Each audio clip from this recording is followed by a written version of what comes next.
There's a type of therapy we don't talk about enough, art therapy.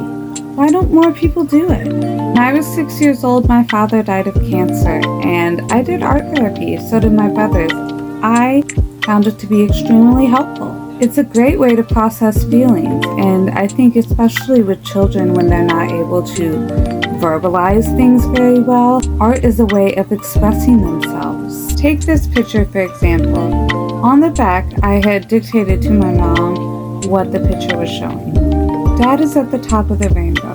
He is going into heaven, into the hearts. He has a cross up the top of his head. On the back of this picture, it says, "This is a picture of me when I die and I'm up in heaven." Though there's no description on the back of this one, it looks to me like God sitting on the throne with angels on his side, and probably my father standing on that cloud there. Art therapy. I highly recommend it. Today is October 12th, 27 years since the day my dad died. My dad died when I was 6 years old, and my mom had my brothers and I do art therapy. This is part 1 of examining the artwork I made then. The first one I'm going to show you is the hardest one for me to share. It made me really emotional when I was looking at it again, but I made it a week after my dad died, and it talks about my memories with him. The caption says, "Dad loves to love me."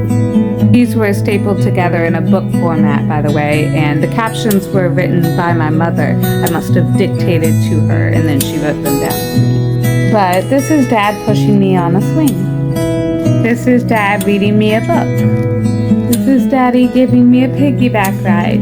And the thing is, like, when I think back to my memories with my dad, I have no memories of, doing piggyback rides with him. But I must have, because here's the picture of it.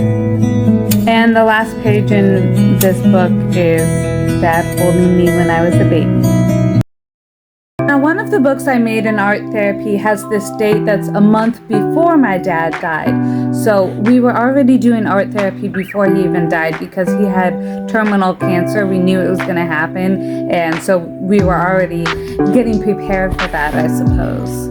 This is the cover art of my book. Now, my art therapist asked me to tell a story, and then she wrote down what I said. And you can see from the story that God was a very important part of my life.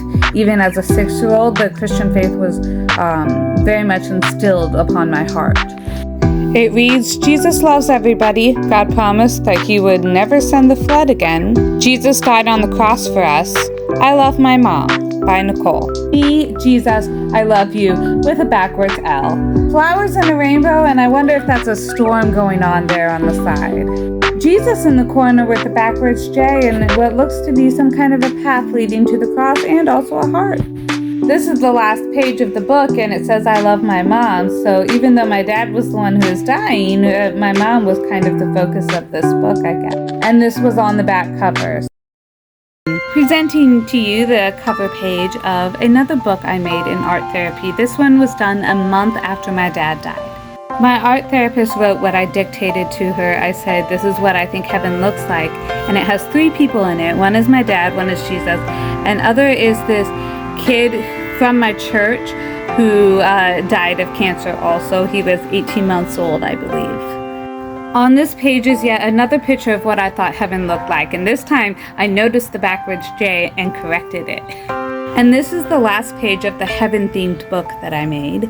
It says, "This is my imagination. Daddy is at the top with an arrow down to me." This is the cover page of my book, and this is the date that I made it. This page of the book says that God made the water and the sea creatures, and you can tell that's an octopus in the picture because it has 8 legs. This page says God made Adam and Eve, and I just love how I drew people back then as a 6-year-old. It was just a head and then straight to the legs. Here's where I'm processing some things about my dad. I said Dad is always with me, and I love my self-portraits because I always represent just curly hair. In the final page of this book, it looks like I'm helping out someone who fell down. Part 5 of my art therapy series that I'm doing about my dad after he died. This is what I made when I was around 6 years old. I wrote my deceased father a note. I said, "I love you, Dad," from Nicole to Neil. Used his real name. Here's dad art. These are people crying when my dad had his surgery to try to get rid of his brain tumor. This is a family friend bringing flowers to the hospital after my dad had his surgery.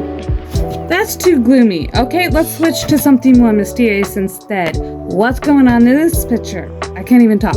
What is going on in this picture? I don't know. At least this one makes sense. It's crosses. I remember being fascinated with Native Americans when I started learning about them, so I believe that's what I'm showing here in this artwork. Here's the thing, I really liked drawing rainbows when I was 6, and crosses. It's hard to read what I was trying to write there, but it was God's Son. The God's is written in yellow inside the cross, and then the S from the God's is outside, and then Son is next, but the S's are backwards and it blends together. But that's what I was trying to say, and that's why I'm ending it for today. Welcome to Storytime with Nicole. Today I will be reading you a book I wrote when I was 6 years old entitled Me, Apple, Is, with crosses on the front because that makes sense with the title. First page, rainbow. Second page says I love you with many hearts. Look at the symbolism there, 2 hearts with an arrow going through it. My hand. Not very accurate. God is love. And that might be God or Jesus. Is that a red sash there? Sun, cloud, rainbows. Those are the things that 6-year-olds draw, right? All of a sudden we get kind of serious really fast. There's a picture of me when I'm up in heaven. There's a picture of my dad who died when I was 6. And there's a picture of a child from my church who had also died right around the same time that my dad died. And the last page is just colors, and it's incomplete. So those are the kind of books I wrote when I was 6. Welcome back to my art therapy series that made a guy on Facebook say, a bit self-obsessed, try helping others. Because obviously showing people the art you made when you were 6 years old means that you don't help others. Here's a book I made with 4 rainbows on the cover, and there's a 4th of July page. But first of all, God is love, hearts and rainbows. Check out that American flag. The 4th of July is very fun, but it isn't my favoritist holiday. Valentine's Day is. That's because my birthday is on Valentine's Day. God made things in the sky. God made flowers and trees. And the last page, God made people, featuring my 2 brothers, myself, and a friend. Follow for more self-obsessed content. When I was 6 years old, I was convinced that I was an author. Here's a true story that I wrote entitled The First Day When I Got Lost, implying that I have gotten lost other times in my life, which is true.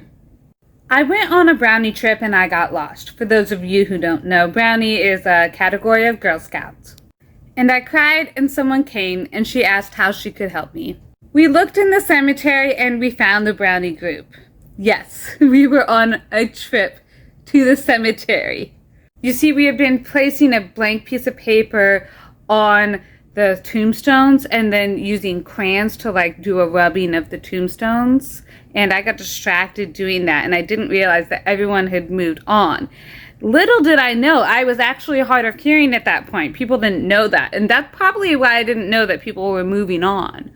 Also, I was really bummed. They went to the place where you do cremations, and they got to see that place. And that's what I missed when I was lost in the cemetery.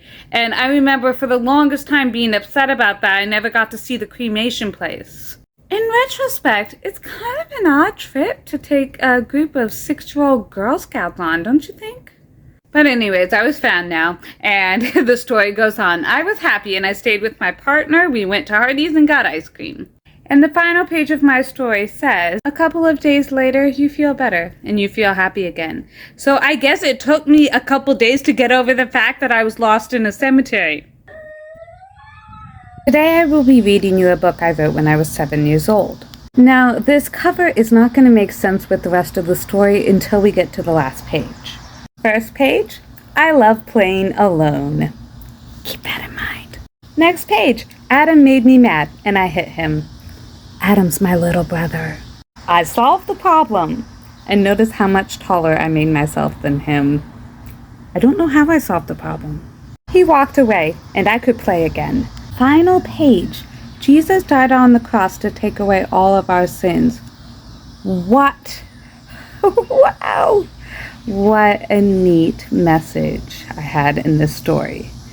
Now, I don't want to preach at you guys too much, but if you're feeling guilty about something like hitting your brother or any other kind of sin, know that you are forgiven. All you have to do is say, hey, God, I'm sorry. That's it. You're forgiven. You don't have to do anything else splendid or amazing or sacrificial to try to earn your forgiveness, because Jesus already did all of that for you, so you don't have to earn your forgiveness.